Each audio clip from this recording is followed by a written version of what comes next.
Влог од 15 милиони евра и 300 нови вработувања ќе овозможи новата компанија која инвестира на македонско тло. Компанијата Cranfield Foundry ќе гради најсовремена еколошка леарница за производство на делови за автомобилската индустрија. Производството треба да започне за најдоцна една година. Инвеститорот најави можност и за дополнителни инвестициски вложувања и поставување на втора производна линија во наредните 4 до 5 години, што ќе значи дополнителни работни места за граѓаните, надвор од овие 280 работувања. Постоењето на производи на македонскиот пазар кои имаат голема важност во автомобилскиот сектор се очекува да привлече нови инвеститори. Модерниот и еколошки прифатлив капацитет на компанијата ќе биде сличен на останатите модерни леарници кои можат да се најдат во земји како Германија, Франција или Полска. Фирмата ќе го гради капацитетот заедно со македонска градежна компанија.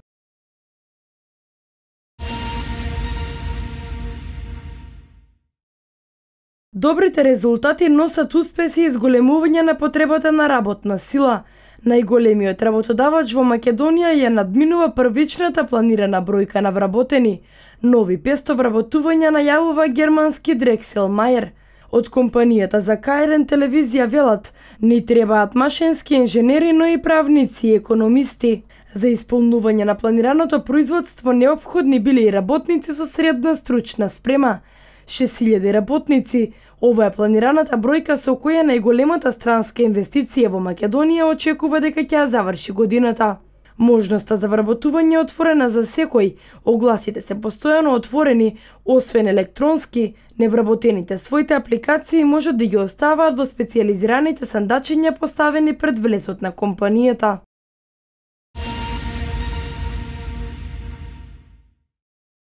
Кавадарци долги години се соочуваше со рестрикции на водата за пиење, особено во летните месеци.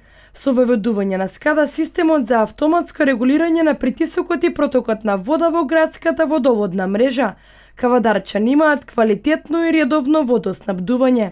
Азбестните цевки за вода беа заменети со нови ПВЦ поради нивната дотрајаност. Моментално има и вишок на вода во водоснабдителниот систем на општината, која со одлука на Советот на следната седмица ќе биде отстапена на општина Росоман, со што и тие крајно ќе го решат проблемот со водоснабдувањето. Со СКАДА системот преку монитори и посебен систем кој е сместен во просторијата на комуналец се следи притисокот и протокот на водата. Со тоа се добива урамнотежување на притисокот на вода во водоводниот систем, а се намалени и техничките загуби на водата. Околу 250.000 е сумата за овој зафат со кој рестрикциите станаа минато.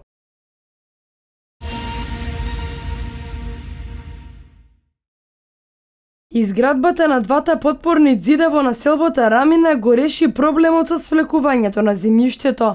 Од локалната самоуправа информираат дека од нивното поставување па до денес не е забележано ново лизгање на теренот. Претходно, за жителите од овој дел на градот овој проблем беше од суштинско значење, бидејќи свлечиштето комплетно ги уништи домовите на преку 700 лица. Сега граѓаните можат да се чувствуваат безбедни во своите домови, а во наредниот период ќе се работи на целосно урбанизирање на просторот. Ѕидовите кои се поставија за заштита на куќите кои се од збиен тип во овој дел од градот се осигурани со 20 метри длабоки челични столбови. За нивната изградба беа издвоени 2,3 милиони евра. Во наредниот период, покрај бетонирањето на улиците во населбата, комплетно ќе биде обновена и водоводната мрежа.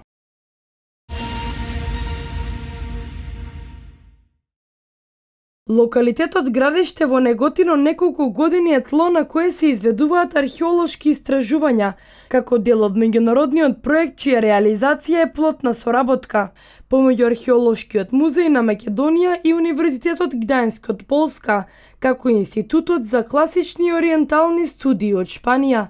Во посета на оваа раноантичка населба од 5 век пред нашата ера беше министерката за култура Елизабета Канчевска-Милеска, која изрази задоволство за можноста да види изобилство од вредни артефакти пронајдени за време на истражувањето. Се надевам дека овој меѓународен проект ќе продолжи во наредните години, а ние се разбира како влада и како министерство ќе продолжиме со финансиската поддршка на локалитетот, кој говори многу, се разбира.